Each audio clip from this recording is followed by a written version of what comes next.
अफगानिस्तान की तरफ से पाकिस्तान के लिए वार्निंग आई है। शहरियों का खून बहाने वाले दहशतगर्द अफगानिस्तान की सरजमीन पर पनाह लिए हुए हैं और अफगानिस्तान हमसाया और ब्रदर मुल्क होने का हक अदा नहीं कर रहा। सूरत हाल ये कि अफगानिस्तान जब तालिबान की कंट्रोल में है तो उनकी आर्मी की ट्रेनिंग इंडिया कर रहा है, जिसमें अब शायद उनको पाकिस्तान की कोई ज़रूरत ही नहीं रही।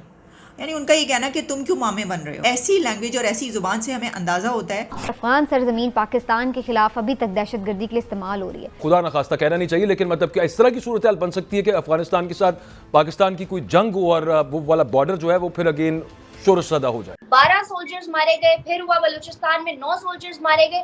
इस तरह के हर आए दिन, और कहना ये है पाकिस्तानी हुकूमत का कि अफगान तालिबान की जानिब से हो रहा है, जिस पे हिंदुस्तान वालों ने जवाब दिया कि ये टिट फॉर टैट हो रहा है, आप लोगों ने हमारे साथ किया था तो ये बदला कर्मा।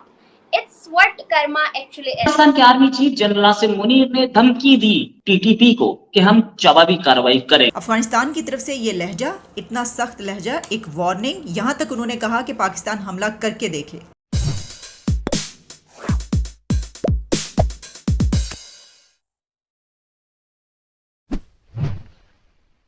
पाकिस्तान की तरफ से पाकिस्तान के लिए वार्निंग आई है।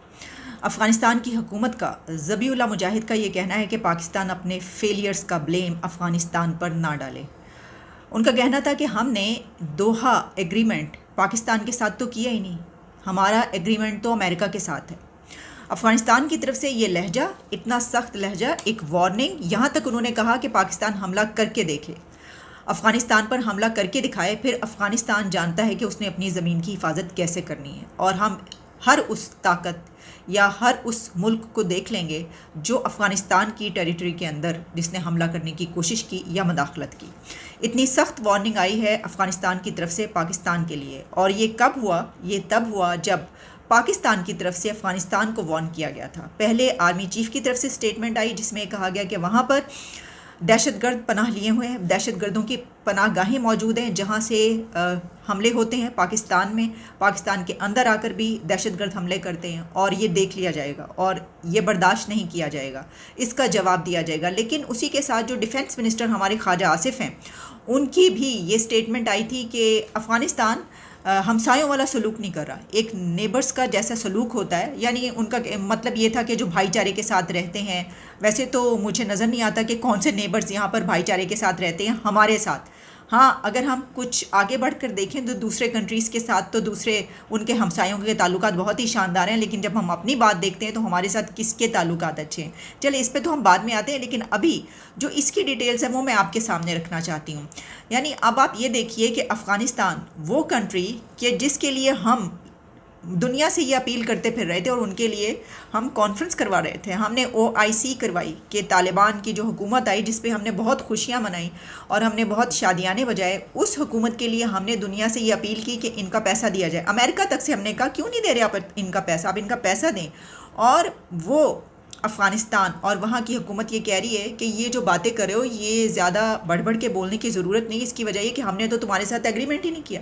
उन्होंने कहा कि हमारा एग्रीमेंट, दोहा एग्रीमेंट जिसकी आप बात कर रहे हैं, जो डिफेंस मिनिस्टर ने कहा था कि दोहा एग्रीमेंट हुआ है और उसके मुताबिक तो इनको ये हक हासिल नहीं है और वहाँ की ज़मीन को किसी और कंट्री या पाकिस्तान के ख़िलाफ़ दहशतगर्दी के तौर पर किसी को इस्तेमाल नहीं होने देंगे।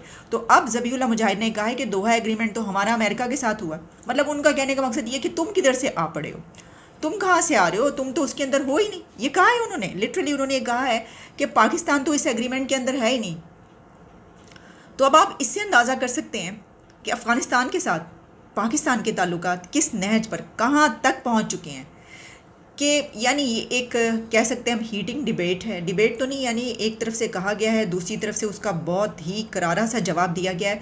और ये वो मुल्क है कि जिसके बारे में हम ये कह रहे थे कि उनके पास तो खाने को पैसा नहीं है, उनके पास तो पहनने को कपड़ा नहीं है, वहाँ पर तो इंसानी हकूक़ की खिलाफ वर्जियाँ हो रही हैं, वहाँ पर तो वो पत्थर के ज़माने में पहुँच गए हैं। इसमें अब शायद उनको पाकिस्तान की कोई ज़रूरत ही नहीं रही। यानी उनका ये कहना कि तुम क्यों मामे बन रहे हो, कि दोहा एग्रीमेंट में तुम कहाँ से मामे बन रहे हो हमारे, ये तो हमारा अमेरिका के साथ है एग्रीमेंट। तो ऐसी लैंग्वेज और ऐसी ज़ुबान से हमें अंदाज़ा होता है कि हम यहाँ पर दहशतगर्दी के हमलों के बाद उनको ये भी नहीं कह सकते कि आपकी ज़मीन इस्तेमाल हो रही है हमारे ख़िलाफ़। हम ये नहीं कह सकते। अब वो आगे से कह रहे हैं कि अच्छा, फिर उन्होंने एक और बात की, उन्होंने कहा कि अगर ऐसी कोई बात है तो तालिबान पाकिस्तान की एक्टिविटीज़ में इजाफ़ा हुआ है। पाकिस्तान ने बहुत सी कार्रवाइयाँ उन्होंने की हैं दहशतगर्दी की, जिसमें बहुत से मासूम जानें ज़ाय हुई, बहुत से हमारे पाकिस्तानी शहीद हुए। इस ज़िम्न में हमारे वज़ीर ख़ारजा ने 2 दिन पहले एक बयान दिया कि जो तालिबान की हुकूमत है वो जो दोहा एग्रीमेंट है 29 फरवरी 2020 का जो उन्होंने अमेरिका के साथ किया था, वो उसकी पासदारी नहीं कर रहा। और तहरीक तालिबान पाकिस्तान को खुली छूट दे रखी है। तहरीक तालिबान पाकिस्तान है वो अफ़गानिस्तान की सरज़मीन को इस्तेमाल कर रहे हैं, सेफ़ हेवन बन चुका है अफ़गानिस्तान TTP के लिए।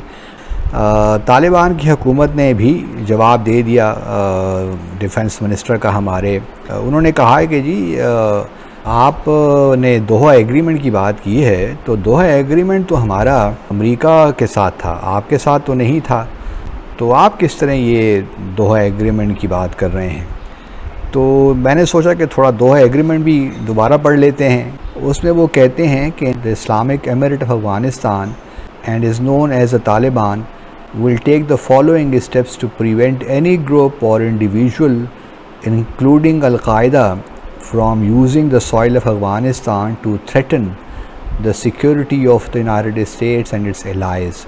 यानी ये कि तालिबान की जो हुकूमत वो अफ़गानिस्तान की सरज़मीन को इस्तेमाल नहीं होने देंगे अमेरिका और उसके जो इत्तेहादी हैं उनके ख़िलाफ़।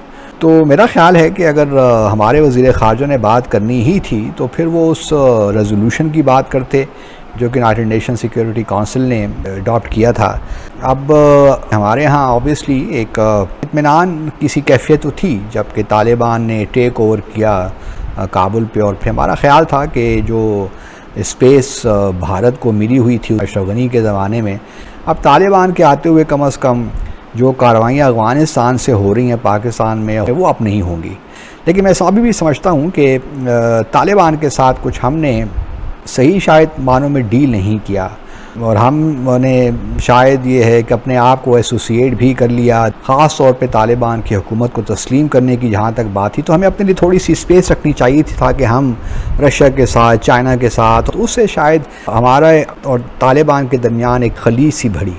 और फिर हमने ये भी देखा कि भारत ने उसका पूरा फ़ायदा उठाया, गो कि उन्होंने भी उनको तस्लीम नहीं किया। लेकिन तालिबान को शायद इस बात का इदराक है कि अगर हमें इंटरनेशनल रिकग्निशन मिल सकती है तो वो शायद भारत के थ्रू चांसेस ज़्यादा हों, क्योंकि Bharat is very close to US। तो इसलिए तालिबान की हुकूमत ने ये उन्होंने भारत के साथ अपने जो है रीओपनिंग की, और उनका बल्कि मिशन भी अब काम कर